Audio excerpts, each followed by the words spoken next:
Screens are everywhere. Over 80% of America's population own a mobile device. The average teen spends an average of 9 hours a day online. Here's some ways screen time is changing our brains and bodies right now. Having trouble not constantly checking your social media or turning off that video game?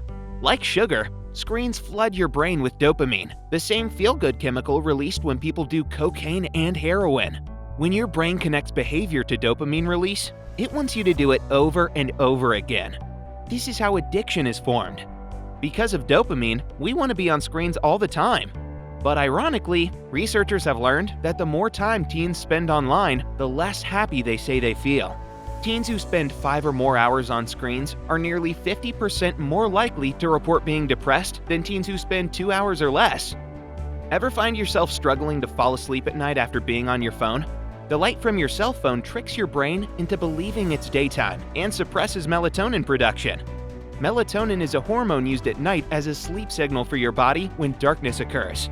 Lack of sleep can cause all sorts of health and behavior issues, like depression, irritability, and increased weight gain.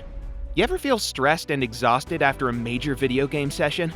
Research shows that intense video games trigger adrenaline and cortisol production. Cortisol is commonly referred to as the fight-or-flight hormone. When the fight-or-flight state occurs too often or too intensely, it can lead to a state of chronic stress. Chronic stress is the cause of serious behavior problems, including difficulty paying attention, managing emotions, tolerating frustration, and increased aggression.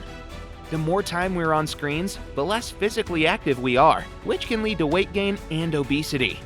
People who are overweight or obese are in greater risk of developing serious health conditions like heart disease, type 2 diabetes, and cancer. We only have one body to live in, so we need to take care of it. The internet and mobile devices are fun and amazing technologies, but there's a lot of evidence that being on them too much is not good for us.